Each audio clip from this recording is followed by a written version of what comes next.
Բարև ձեզ Օրագիր Նյուզի հարգելի հետևորդներ, եթերում Բիզնես Լաբն է։ Ես Անիկ Կեսոյանն եմ։ Այսօրվա մեր հյուրն է Հայաստանի ամենախոշոր բիզնես միավորումների եւ շինարարական նախագծերի ակունքներում կանգնած մարդ, Elite Plaza ADAS-ի բիզնես կենտրոնի գլխավոր տնօրեն, Elite Group առաջատար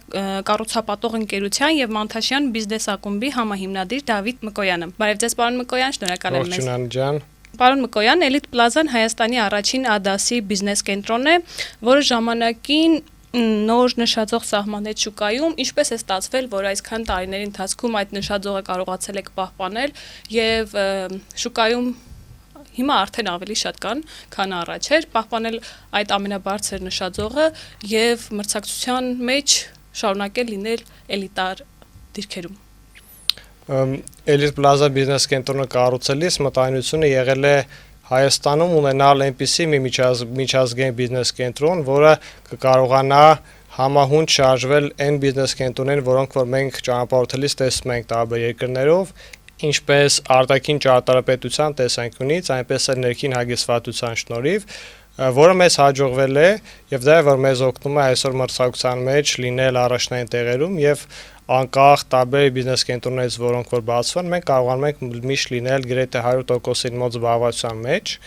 Բացի գրասենյակային տարածքներ տրամադրելուց, մենք նաև ունենք կոնֆերանս սրահներ թվով 6, տարբեր չափսերի, տարբեր կոնֆիգուրացիաների եւ կարողանում ենք տեղավորել ընդհանուր մինչեւ 400-500 հոգի մեկ սրահում, որը Երևանի համար բավականին մեծ թիվ է եւ Նաև շեշտադրում ենք կատարում մեր սպասարկման որակի վրա, փորձում ենք ամեն հաճախորդի համար, լինի դա գրասենյակային տարածք վարձակալող, թե կոնֆերանս դահլիճ վարձակալող, փորձում ենք հենց իր խնդիրը լուծել, ոչ թե պարզապես տարածք տրամադրել, այլ լուծենք այն խնդիրը, որով ինքը գալիս է մեզ մոտ։ Իսկ շատ պահանջատեր է այսօրվա վարձակալը։ Գնալով վարձակալ եւ առհասարակ ցանկացած հաճախորդ կարծում եմ ցանկացած ոլորտում շատ ավելի պահանջատեր է դառնում, քան 10 տարի առաջ, 20 տարի առաջ, եւ դա նորմալ է, բիզնեսները գլոբալ առումով դառնում են ավելի հաճախորդակենտրոն եւ փորձում ենք ավելի շատ եւ ավելի ճշգրիտ լուծել հաճախորդի խնդիրը, ավելի լավ եւ ավելի տեղին եւ դա լավ տենդենց է, որ դա թույլ է տալիս եւ առաջ շարժվել եւ բիզնեսի տեսանկյունից եւ ունենալ ավելի գոհ հաճախորդ։ Կառուցապատման շուկայում այսօր նույնպես մրցակցությունը բավականին բարդ է, որովհետև վերջին տարիներին մանավանդ շատ կառուցապատող ընկերություններ կան։ Այս ոլորտում ինչպես է ձեզ հաջողվում հասնել հաջողության եւ ինչ եք առաջարկում ձեր հաճախորդին։ Էլի ճիշտ եք ասում, կառուցապատման ոլորտում նույնպես, թեպետ կարծում եմ այսօր դժվար է գտնել մի բիզնես ոլորտ, որտեղ մրցակցությունը շատ չէ, բայց մասնավորապես կառուցապատման ոլորտում, եթե համատենք 10 տարի առաջվա խաղացողներին, բավականին շատ նոր խաղացողներ կան եւ դա նույնպես ողջունելի է։ Տեսեք, Elite Group-ը իր ճանապարհը սկսել է դեռևս 2000 թվականին Եվ կառուցապատման ոլորտում կարծում եմ ամենահնաբնակներից ենք, եթե ոչ ամենահնաբնակը, քիչ է 26 տարվա փորձառությունը մի ոլորտում, ընդ որում մեր ոլորտում միշտ փորձել ենք տարբեր նորամուծություններ անել։ Առաջինը եղել է իհարկե սեյսմիկ շինարարությունը, մենք առաջինն էինք, որ կիրառեցինք բնակելի շենքերի շինարարության մեջ սեյսմիկ մեկուսիչները, հաշվի առնելով մեր զոնան, որտեղ ենք մենք գտնվում, ինչքան սեյսմիկ ռիսկերի ենք մենք հակված, դա առաջին նորամուծությունն էր, որ արեցինք, նաև հիշում եմ, որ այն ժամանակ այդ սեյսմիկ մեկուսիչների նորմատիվներ չկային հայերեն լեզվով թարգմանված եւ սեյսմիկ շինարարության նորմատիվները դեռևս նախատեսված չէին։ Մենք նաեւ օգնեցինք դա արագ կերպով թարգմանել եւ նաեւ ներկառուցել արդեն եղած նորմատիվային բազային եւ նաեւ իդեպ որ ինչպես նշեցիք նոր կառուցապատողներ են հայտնվել, բայց հայտնվելու հիմնական շարժառիթը եղել է եկամտահարկի հետ վերադարձի օրենքը, որը նույնպես եղել է մեր ընկերության միտքն ու մասնավորապես մեր հիմնադիր նախագահի Հայրիկիս մտահղացումն եղել եկամտահարկի հետ վերադարձի օրենքը եւ երկար ժամանակ լոբինգ ենք անում եւ բացատրում ենք, որ տնտեսության տեսանկյունից սա շահեկան է բոլորին։ Թվում է թե կարճաժամկետում պետությունը որոշակի հարեկային մուտքեր չի ունենում եկամտահարկի տեսքով, բայց կառուցապատման ողջ շղթայից ավելի շատ հարկեր են գոյանում, որտեղ կառուցապատման մեջ կա ամենամեծ մուլտիպլիկատիվ էֆեկտը, որ տեսնեք մեկ շենք ստանալու համար քանի բիզնեսներ են գործում, սկսված ներմուծողից, քարտաշողից, պատշարից, լուսամուտից, դիզայնից եւ այդ ամբողջ շղթայի մեջ հարկային գոյացումը շատ ավելի մեծ է, քան եկամտահարկը, որ կարճաժամկետում չի ստանում, եւ ամենակարևորը նաեւ երկարաժամկետ հարկման բազա է ավելանում։ Այն շենքը, որ դու կառուցում ես, առնվազն 100, 150, 200 տարի գույքը հարկ է վճարելու պետությանը։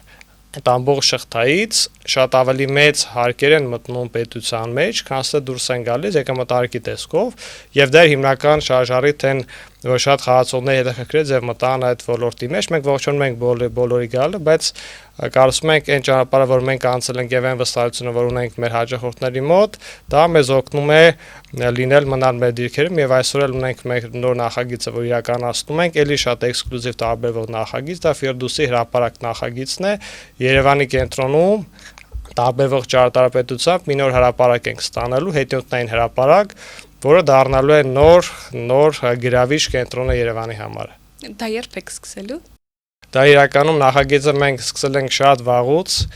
տարբեր խնդիրների միջով ենք անցել դեռևս 2016 թվականին, բայց արդեն մոտեցել ենք այդ խնդիրների հանգուցալուծմանը եւ հիմա հենց ներկայում նույնպես ակտիվ կերպով շինարարությունը ընթանում է։ Ասում են կառուցապատողը շենք չի կառուցում, այլ վստահություն, ինչպես է ձեզ հաջողվում շահել այդ վստահությունը եւ ձեր հաճախորդների եւ ներդրողների մոտ։ Գիտեք, կարծում եմ տարբեր բիզնեսների մոտ տարբեր կերպ է, բայց մեր ոլորտում հատկապես վստահությունը շատ կարևոր է, որովհետեւ փաստացի դու վաճառում ես հաճախորդին մի բան, որը դեռևս գոյություն չունի։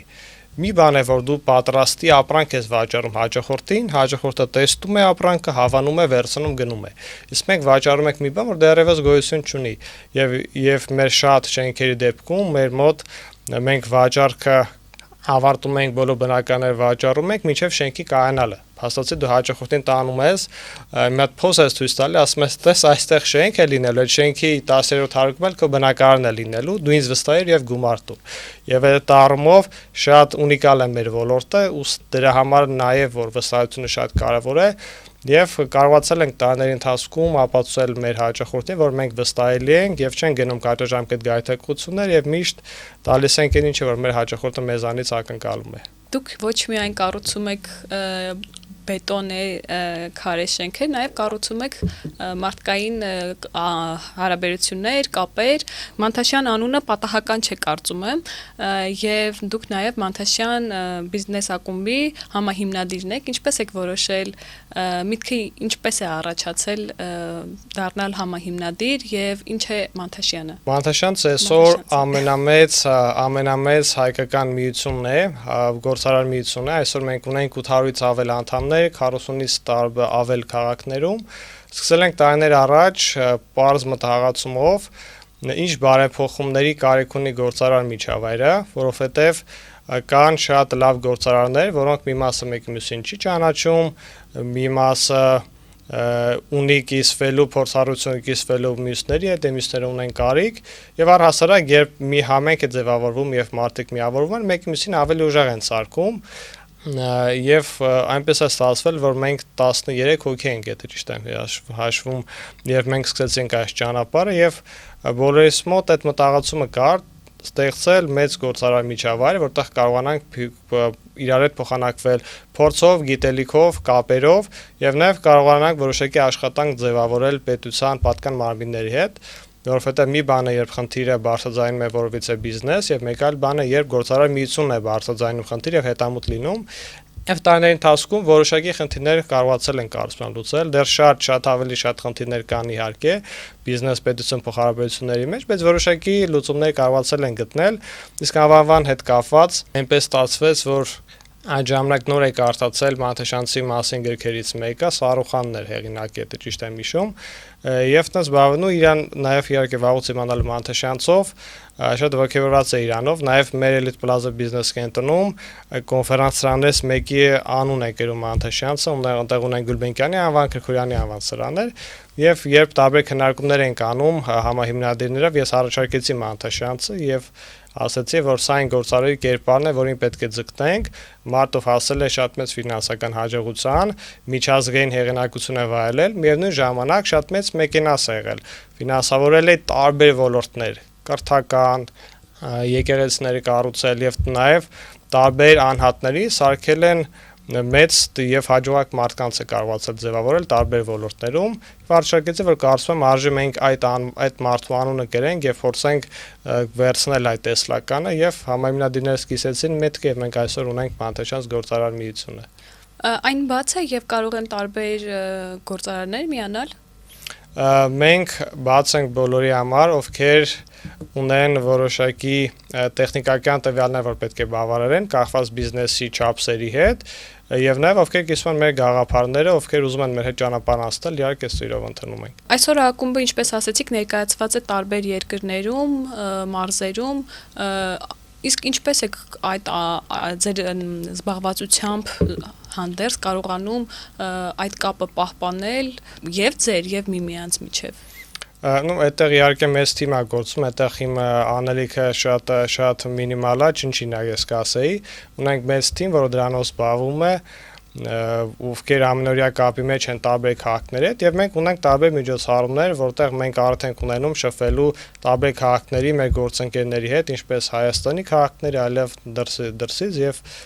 ամեն անգամ նորանոր մարդկանց սկես համար բացահայտում եւ տարբեր երկրներում կարողանում ես տեսնել ինչքան լավ հայ գործարաններ կան, որոնք բավականին մեծ բաներ են հասել ու մասին դու միջավ այդ գաղափար չունեիր։ Իդեպ մի կարևոր բան էլ ասեմ, պետքրքիր է որ այսօր ստացվեց մեր հանդիպումը, քանի որ այսօր հենց Մանթաշանցի ծննդյան օրն է եւ մենք մոտ 1 ժամ առաջ մեր միությունով գնացել ենք հարգանքի տուրք մատուցելու Մանթաշանցի արձանին, որը գտնվում է Աբովյան փողոցի վրա։ Արձանը նաև ասեմ, որ տեղադրվել է մեր գործընկերների շնորհիվ, Հայաստանի արդյունաբերողների եւ գործատուների միությունն է տեղադրել եւ նաև ասեմ, որ եթե ճիշտ եմ հիշում 2017 թվականից Մանթաշանցի ծննդյան օրը Հայաստանում նշվում է որպես գործարարի օր բոլորի համար։ Այսինքն Մանթաշանցը այսօր սիմվոլ է ոչ միայն մեր որպես մեր ակումբի, ում անունը մենք կրում ենք, այլև բոլոր հայ գործարարների համար իր ծննդյան օրը նշում ենք որպես հայ գործարարի օր։ Իսկ ինչ է տալիս ակումբը հայ գործարարին կամ առասարակ գործարարին։ Ակումբը տալիս է կապեր, գիտելիք, շփում, հնարավորություն աշխատել պետության հետ, հնարավորություն ինքնադրսևորվելու եւ մեծ փորձ վերցնել ուրիշներից, հնարավորություն են ձեռում մի քանի ձեռքսեղմումով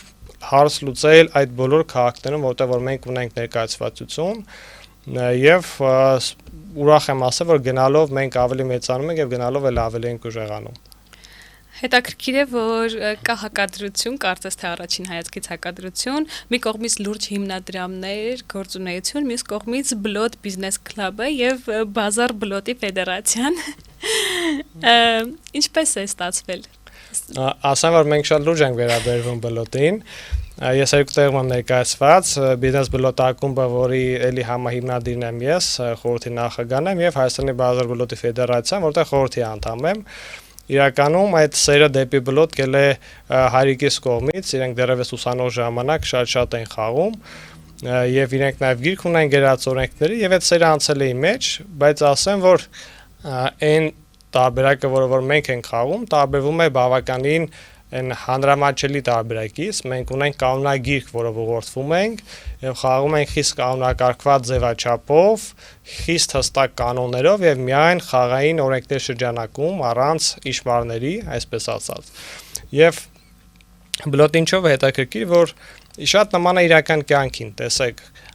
դու վերցնում ես կարտերը եւ քեզանից անկախ դու որոշակի խաղաքարտեր ունես, լավ կամ վատ, եւ ամեն մարդ մի ձև է խաղում։ Եվ ինչպես իրական կյանքի մեջ դու մենակով չես խաղում, դու փորձում ես գործընկերոջ հետ լավագույն արդյունքի գնալ, միևնույն ժամանակ մրցակցելով այլ մարդկանց հետ, որտեվ կյանքում որևէ բան դու միայնակ չես անում, միշտ մրցակցության մեջ ես եւ միշտ կարող ես գործընկերներ գտնել այդ ճանապարհը իրար հետ գնալու համար։ Պետք է այդ ժամանակ պետք է ռիսկի գնաս կամ չփորձես վերցնել չհաշվարկված ռիսկ։ Լինում են ժամանակ եւ նույն խաղաքարտերով տարբեր մարդիկ կարող են տարբեր արդյունքներ գրանցել։ Քեզ թվա թե դու ունես լավ խաղաքարտեր, բայց հակառակորդի մոտ էլ ավելի լավ իրադրություն լինի։ Շատ հետաքրքիր է դա առումով, բավականին նման է կյանքին, ինչքան բան կա, որ կախված է մեզանից, բանը կա, որ կախված չէ մեզանից, բաներ կա, որ բանակցելով կարողանում ես բարելավել քո դիրքերը կամ հակառակը։ Այնպես որ շատ հետաքրքիր խաղ է բլոտը։ Եվ բոլորին խորհուրդ եմ տալիս վերցնել մեր կանոնագրքերից բլոտի կանոնագրիքը, որ ունենք, տարբեր գրախանութներում վաճառում են եւ մենք տարածում ենք այդտեղ էլ Ֆեդերացիայով էլ տարբեր քաղաքներում մենք մասաճյուղեր ենք բացում եւ փորձում ենք նույն կանոնակարգը տարածել, այդտեղ էլ գաղափարային մաս կա։ Տեսեք, հայկական բլոտը միայն սեղանի թղթախաղն է, որ ունի հայկական ծագում ունի։ Մենք որևէ այլ խաղ չունենք եւ նա կարող է հավակնել դառնալ միջազգային ֆենոմեն, բայց դրա համար պետք է բոլորս նույն կանոններով խաղանք։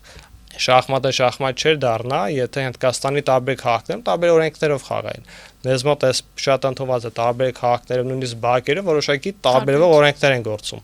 Մեր այդտեղ գաղափարը միսիան է կանոնակարգեր եւ բոլոր հայրից բերել նույն կանոնակարգի տակ, որպեսզի բոլորս նույն կանոնակարգով խաղանք։ Միայն այդպես կարող ենք բլոտը տարածել ամբողջ Հայաստանում եւ նաեւ Հայաստանից դուրս։ Ասացիք, որ բլոտը նման է իրական կյանքին, ես կարծում եմ նաև նման է բիզնեսին, որտեղ կա ռիսկ, վստահություն, հաշվարկ, օրինակ կա ինչ-որ հնարք կամ մի բան, որը որ բլոտից ստանում եք բիզնես եւ այդ հնարքը բիզնեսում օգտագործում։ Գիտեք, հնարքներ իհարկե շատ են, բայց նմանության տեսանկյունից ասեմ, որ ինչպես բիզնեսը, այնպես էլ բլոտը, ինչքան շատ ես դրանով զբաղվում, խորանում ես, այդքան ավելի մեծ բաներ ես բացահայտում եւ այդքան ավելի հմուտ ես դառնում։ Նույնը բիզնեսն է, կան գիտելիքներ եւ որը օգտագործելով ավելի առաջ է գործդ գնում եւ նաեւ ժամանակի ընթացքում ավելի հմուտ է դառնում։ Հայտնի է նաեւ, որ դուք շատ եք աջակցում երիտասարդներին տարբեր նախագծերում։ Գիտեք, շատ բնական ստացվեց, առաջի անգամ հրավիրեցին երիտասարդների համար ելույթ ունենալու, զգացի, որ իրենց հետաքրքիր է, իրենց դուր եկավ, հասկացա, որ ինչ որ մի ասելիք եւ միտք ունեն փոխանցելու եւ նաեւ եկան գիտակցմանը, որ մենք շատ փայլուն երիտասարդություն ունենք։ Տեսեք, այսօր տարածված է մտայնություն, որ գիք չեն կարդում, հեռախոսը շատերին փչացնում է, իհարկե դա էլ է առկա եւ տարբեր բացական ազդեցություններ կան, բայց միևնույն ժամանակ այնպիսի ֆանտաստիկ երիտասարդներ ունենք, շատ ավելի խոհամիտ, ավելի հայրենասեր, ավելի կարդացած։ Ես ամեն անգամ հանդիպելուց ասում եմ, որ ձեր մեջ կան մարդիկ, ովքեր որ շատ ավելի խորն են, քան ես եմ եղել ձեր ժամանակ։ Գուցե դա ինտերնետի արդյունքն է, գուցե ձեր մարդկային տեսակին է, բայց շատ լավ երիտասարդներ ունենք եւ գաղտնիք չի, որ իրանք մեր ապագան են, նաեւ ներկան են այդ երիտասարդները եւ եթե կարող եմ ինչ-որ մի բանով օգտակար լինել այդ երիտասարդներին, միանշանակ սիրով անում եմ։ Ցավոք մեր երիտասարդության տարիներին չկային այդպիսի ոչ ֆորմալ հարթակներ չկային մարդկային փորձով փոխանակվելու, բայց այսօր փառք Աստծո կան հարթակները եւ ուրախ եմ, որ կա մեծ պահանջարկ այդպիսի բաների։ Միայն մի բան պետք է ցավով նշեմ, որ ինչքան տեղ գնում եմ, միայն մի բան կա, որ միշտ ցավով եմ նշում, աղջիկները միանշանակ գերակշռում են տղաներին։ Միշտ ուրախանում եմ աղջիկների համար, տխրում եմ մեր տղաների համար, չգիտեմ ինչու է դա այդպես։ Իսկ Զոր համայնքի ուղերձը ո՞րն է։ Զոր համայնքի ուղերձը հետեւյալի մեջ է՝ միավորել տարբեր ակտիվ երիտասարդների Հայաստանի տարբեր քաղաքներից, մարզերից, բերել մի հարկի տակ, փորձի փոխանակում կատարել, ընձեռել հնարավորություն շփվելու տարբեր կայացած մարդկանց հետ, լսել իրենց փորձն ու գիտելիքը, բայց նաև շփվել։ Այնտեղ կա մի քանի ֆորմատ, մի ֆորմատում տարբեր մարդիկ գնում են ելույթներ են ունենում կարճ-կարճ, բայց նաև կան մեծ քանակությամբ հյուրեր, ովքեր որ ելույթ չեն ունենում, քանի որ չես կարող բոլորին խոսքի ելույթ տալ, բայց երեխաները հնարավորություն ունեն շփվելու իրենց հետ, այսպես կոչված, ինչպես կենթանի գրքեր են այդ մարդիկ դառնում եւ բացի ելույթ ունեցողներից տարբեր մեր ընկերներ գալիս են եւ երեխաները հնարավորություն ունեն իրենց տալու իրենց ցանկացած տիպի հարց, IT ոլորտ, բժշկություն, իրավաբանություն եւ շատ լավ հարթակ է, որտեղ երեխաները տեսնում են մարդկանց, ովքեր ինչ-ինչ բաների հասել են, բայց սիրով կիսվում են իրանց հետ եւ շատերը մենթորություն են սկսում անել, շատերը նաեւ օգտվում են հետագա հարցերում եւ նաեւ միշտ ավարտում ենք մենք հայրենասիրական երգերով, պարերով, որը մի տեսակ մեծ տենց հետաքրքիր ավրա է տալիս այդ ամեն միջոցառումն եւ ամեն անգամ ողջևորվում տեսնելով այդքան հետաքրքիր երիտասարդներ, ովքեր այսօրվա իրականության մեջ որոշում են կայացրել կատարվեն TikTok-յան իրականությունից եւ գալ շփվել իրենց նման լավ երիտասարդների հետ։ Իսկ հզոր համայնք ունենալու համար ինչ է անհրաժեշտ։ Հետաքրքիր հարց է, հզոր համայնք ունենալու համար կարծում եմ հզոր լիդերներ են պետք, ի վերջո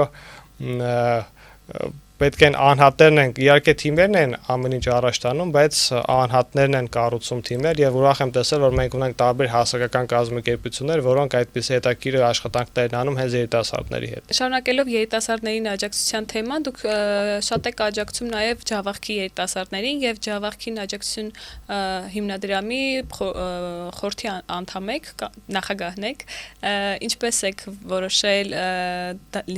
լինել այդ խորհրդում եւ ինչեր եք կազմակերպում, ինչ եք անում այնտեղ։ 10 տարուց ավել է գործունեություն է ծավալում, ես երևի մի 5 տարի առաջ եմ որ միացել եմ Ջավախքին աջակցություն հիմնադրամին, մինչ այդ եւ այսօր էլ տարբեր մեր հայտնի գործընկերներ ունենք, ովքեր խորհրդի անդամ են։ Խորհրդի նախագահ բոլորին վերջերս եմ ընդամենը 2 շաբաթ է որ ընտրություններ են կատարել եւ որոշում են կայացել հետայսու տարեկան ընտրություններ անել խորհրդի նախագահ եւ մինչեւ տարեվերջ եմ ես խորհրդի նախագահն։ Ջավախքը շատ երկար ճանապարհ ունի անցած եւ այս ընթացքում տարբեր միջոցառումներ իրականացրել Ջավախքում, սկսած բազմազավակ ընտանիքներին ֆինանսավորելուց, վերջացած Վահան Տերյանի տուն-թանգարանը վերակառուցելուց,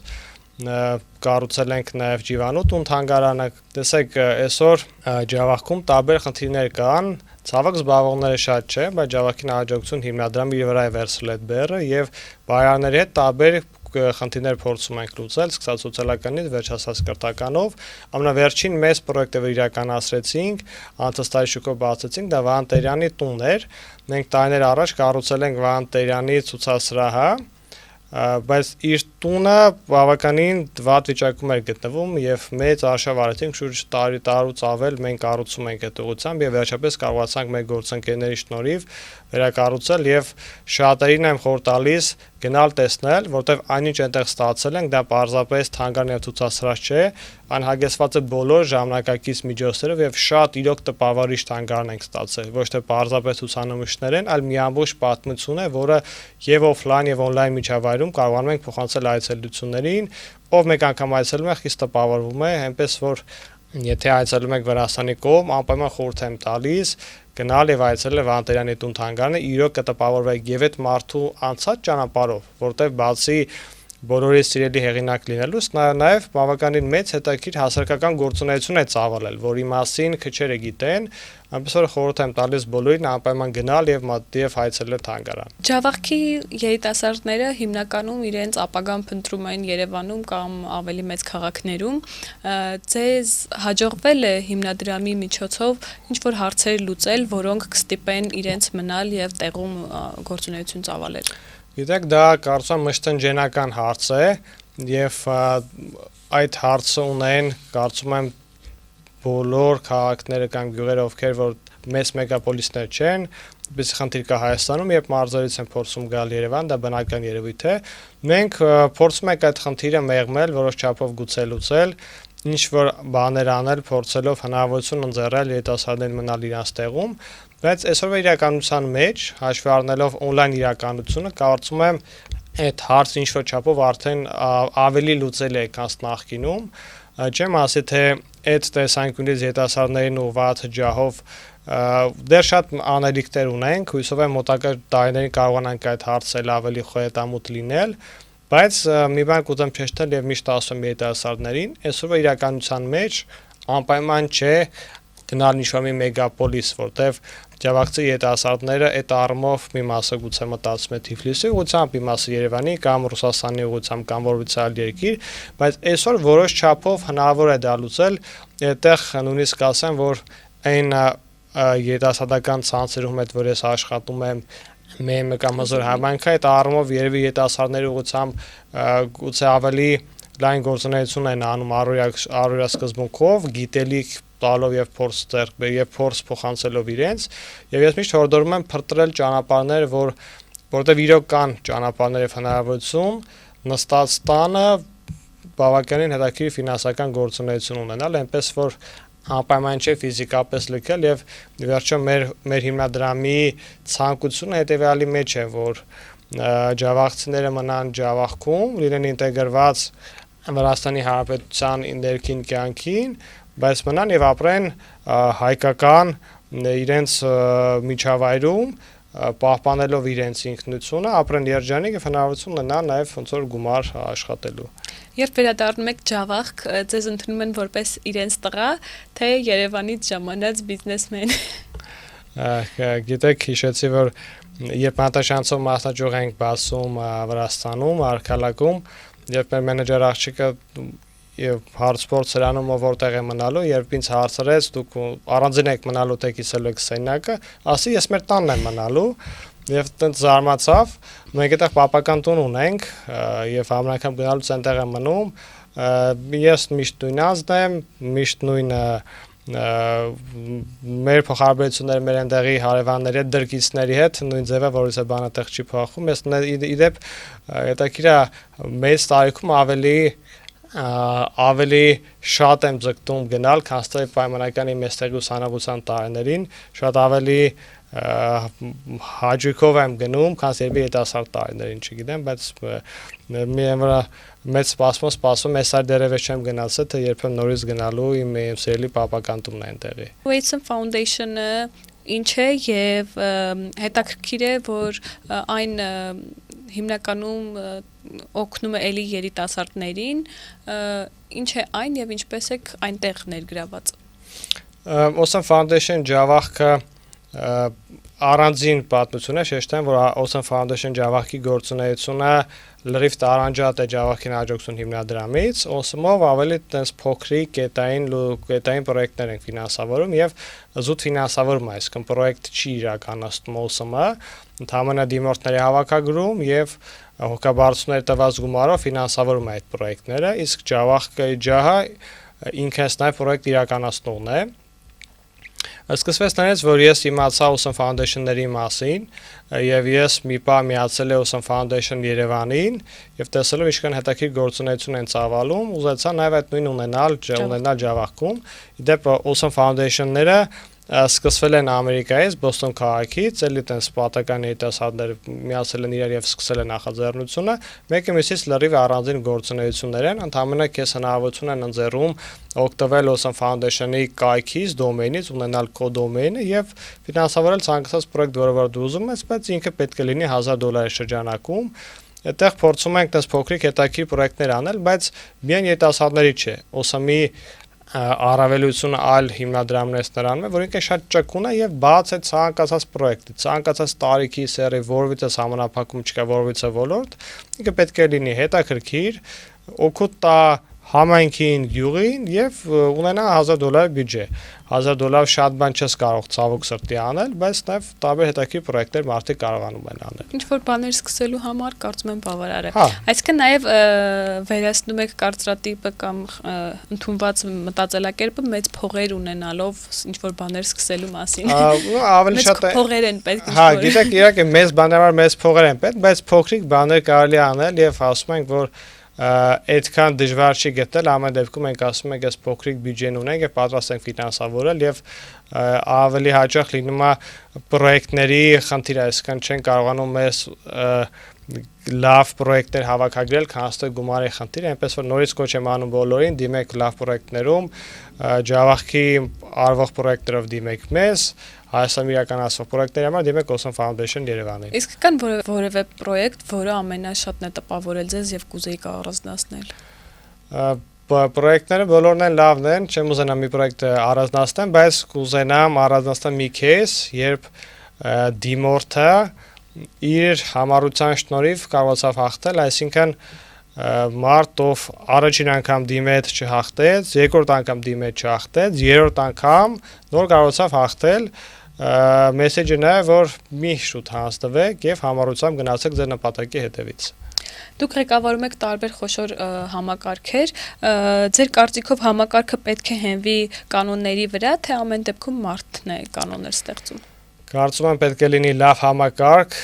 հենված ճիշտ մարդկանց վրա։ Ցանկացած գործունեություն, բիզնես թե հասարակական, դա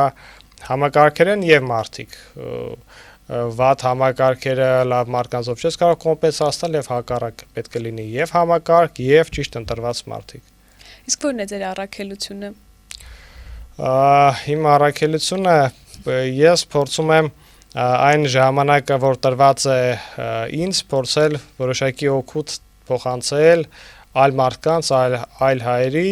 ինքը սիրում եմ զարգանալ, կրթվել, կարդալ, փորձում եմ այդ նույն սերն ու այն փոքրիկ գիտելիքը, որ կարողացել եմ կուտակել, փոխանցել այլ մարդկանց եւ փորձել այլ մարդկանց կյանքում որոշակի դրական փոփոխություն ունենալ։ Ընթերցելուց խոսեցիք, իդեպ մենք հաճախ ենք տեսնում, որ դուք ձեր էջում էլ կիսվում եք տարբեր գրքերով, դա մեսիջ է, որպեսզի ձեր շրջապատը նույնպես ընթերցանությամբ զբաղվի, թե պարզապես կիսվում եք։ Ճիշտ այդպես, ես ինքը շատ սիրում եմ գրքեր կարդալ եւ խորհուրդ եմ տալիս բոլորին, որովհետեւ գրքերի մեջ անսահման հարցերի պատասխաններ կարելի է գտնել, անսահման գիտելիք կա գրքերի մեջ։ Այսօր թեպետ շատերին ավելի դժվար է կտրվել on-line էկրաններից գնալ դեպի գրքերի աշխարհ, բայց վստահեցնում եմ գրքերի մեջ շատ ավելի հետաքրքիր աշխարհ կա եւ շատ ավելի հետաքրքիր։ Մի պատ այն շատ տարիներ առաջ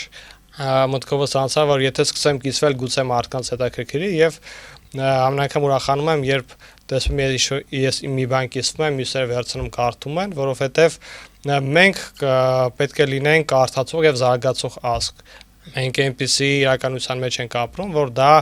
բնորոշ է մեզ եւ դա պետք է զարգացնել։ Մեր ուժեղ կողմը ինքնակրթությունը, ես կարծում եմ պետք է զարգացնենք եւ գիրքը դա լավագույն միջոցներից եւ ամենա-cost effective, այսինքն ամենաէժան բայց effective գործողություններից մեկն է ստանալ այն գիտելիքը, որը կա գրքերի մեջ եւ կիրառել այդ գիտելիքը, որ հենց այնտեղ կա։ Որն է եղել ձեր վերջին կարդացած գիրքը եւ ինչի մասին է։ Վերջին գիրքը Վոլտերի կանձիտներ, իդեպ այս տարի մի քիչ ավելի 5 կլասիկաներ եմ գնացել, մինչև այդ Շեքսպիրի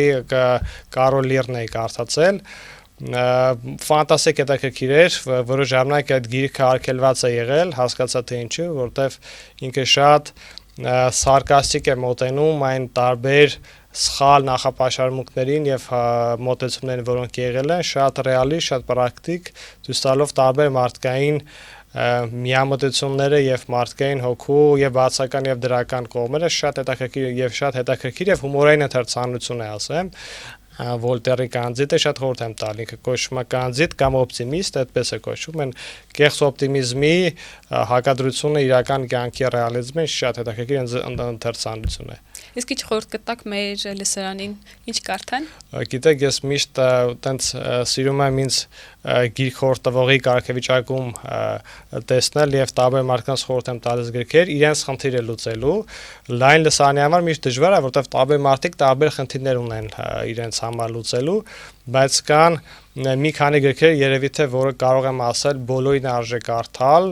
անկախ տարիքից, մասնագիտությունից։ Առաջինը դա իմ սիրելի գրքերից մեկը, Մարկուս Ավրելիուսի մեդիտացիա կամ մտորումներ, տարբեր կերպ են թարգմանում, դա ժամանակին ամենահզոր գերտերության, ռոմեական կայսրության, կայսրի մտքերն են, որ իրականում գիրք չէ։ Դա իր գրառումներն են եղել, իր անձնական դնևնիկն է եղել, որը X ժամանակ հետո վերցել եւ տպագրել են, ֆանտաստիկ հետաքրքիր է, ինքը ստոիցիզմի գաղափարախոսության կարկառուն ներկայացուցիչներից է, գաղափարախոսություն, որ ինքս փորձում եմ հետևել եւ տարածել, մեկը դա որ անպայման խորհուրդ եմ տալի կարդալ, թե այս ժամանակին աշխարհի հզորագույն մարդը ինչ հոգեբանական խնդիրներով է անցել, խնդիրներ, որոնք բնորոշ են ցանկացած մարդուն եւ ինչպես է նա փորձել հաղթարել այդ խնդիրները։ Առաջինը դա, երկրորդը շատ հետաքրքիր գիրք է, որը մահացող մարդու մասին է, բայց ապրելու մասին է։ Կոչվում է Վտորնիկի Սմոյրի или величайший урок жизни։ Պատմում է իրական քեզ, իրական անձի մասին, այդ մարդու վիդեոներ կան YouTube-ում, որի մոտ գտնում են անբուժելի հիվանդություն, այդ սոցիոլոգիայի պրոֆեսոր է լինում ամերիկյան համալսարանում, այդ բայց սկսած իր կյանքը տես բավականին բացական ուղղությամբ է գնում, բայց նա կարողանում է դրան զուգահեռ վերագտնել ապրելու իմաստը եւ ցանկությունը։ Սա շատ հետաքրքիր ընթերցանություն է, ես ասում եմ ինքը բեռնող մարդու մասին է, բայց ապրելու մասին է, իրական ապրելու մասին է, չէ՞, խոսք կա որ ասում եմ մեզ երկու կյանք է տրված եւ երկրորդ կյանքը մենք բացահայտում ենք, երբ ֆիքսում ենք, որ մենք ընդհանրապես մեկ կյանք ունենք, շատ հետաքրքիր ընթերցանություն է, շատ հետաքրքիր։ Երրորդը ավելի ինքնակրթության ուղղությամբ երևի թե ասեմ, կոչվում է ամենաարդյունավետ մարդկանց 7 սովորույթները, ինչու եմ դա ասում, որովհետեւ ես երբ այդ գիրքը կարդացի, հասկացա, որ սա բավականին ֆունդամենտալ գիրք է եւ շատ հետագա գրքեր, ուղղություններ, դասընթացներ ծլել են այդ մի ֆունդամենտալ գրքից եւ շատ հետաքրքիր եւ պրակտիկ ընթերցանություն է եւ այսպես ասած իր մեջ պարունակում է բավականին լայն թեմաներ, բավականին լայն ուղղություններ, որպես սկսելու գիծ ինքնակրթության մեջ հաստատ դարժի կարդալ։ Ես հույս ունեմ մեր հաջորդ հանդիպմանը մենք քննարկենք այս գրքերը եւ ոչ միայն։ Ես կփորձեմ այնպիսի ֆորմատ մտածել, որ գրքերի մասը նույնպես մասնակից լինի ու հենց այս թեմայով առանձնահատուկ հանդիպում կունենանք, կարծում եմ։ Ինչպես է ձեզ հաջողվել այսքան շատ նախագծերում լինել։ Գիտեք, մի պահ եկավ, չեմ հիշում որ թվականը 16 թե 17, երբ դες բարբերաբար սկսեցի բիզնեսից զատ այլ բաներով զբաղվել, տարբեր նախաձեռնություններին միանալ, ու հասկացա, որ ժամանակի մեջ չեմ տեղավորվում եւ խնդիր ունեմ այդ ամեն ինչ անելուն եւ առաջացավ բնական պահանջ ուսումնասիրելու time management-ը եւ այսօր տարբեր սեմինարներ երբ ունենում եմ երիտասարդների հետ, ամենաշատը խոսում եմ time management-ից, որի մոտ բնական պահանջից է ձևավորվել եւ հասկացա, որ ժամանակի կառավարումը նույնպես հմտություն է, որը կարելի է սովորել եւ զարգացնել եւ երբ խորանում ես այդ ուղղության մեջ, հասկանում ես, որ միևնույն ժամանակի մեջ հնարավոր ավելի շատ արդյունք գեներացնել եւ եկավ մի պահ եւ երբ բավականին հմտացա այդ ուղղության մեջ, հասկացա, որ ավելի կարճ ժամանակում ավելի շատ գործ եմ անում, քան մինչ այդ էր։ Եվ ձեր հարցի պատասխանը effective time management-ն է, որը մի ուղղություն է, որը խորհուրդ եմ տալիս ուսումնասիրել բոլոր նրանց, ովքեր որ տարբեր բաներ են փորձում մեկտեղել այդ կարճ ժամանակի մեջ, որը մեզ տրված է։ Շնորհակալ եմ, պարոն Մկոյան, մեր հաղորդման վերջին հատվածում ունենք մաս, որ մեր նախորդ հյուրը հաջորդ հյուրի համար գրում է հարց եւ մաղթանք։ Մեր նախորդ հյուրը եղել է Media Systems գովազդային ընկերության գործադիր տնօրեն Յանա Յանիկյանը։ Տիկին Յանիկյանը ձեզ հարցնում է թիմի կառավարման առանցքային կետերը նշել։ Տեսեք, ես կարծում եմ, ինչպես անդառնանք մի քանի հարց առաջ, դուք հարցրեցիք համակարգ թե մարդիկ, կարծում եմ, ելի վերադառնանք այդ պատասխանին, որ կարևոր է կառուցել համակարգ եւ ճիշտ մարդկանցով, որովհետեւ եթե համակարգը լավը չէ, թիմն էլ լավը չի լինում։ Պետք է կառուցել այնպիսի համակարգ, որտեղ կուզենան աշխատեն լավ թիմակիցներ եւ փորձել այդ դինամիկան պահպանել։ Լավ համակարգ գնալով բարելավել եւ լավ թիմակիցներ, որոնք ճիշտ են ընտրված եւ ովքեր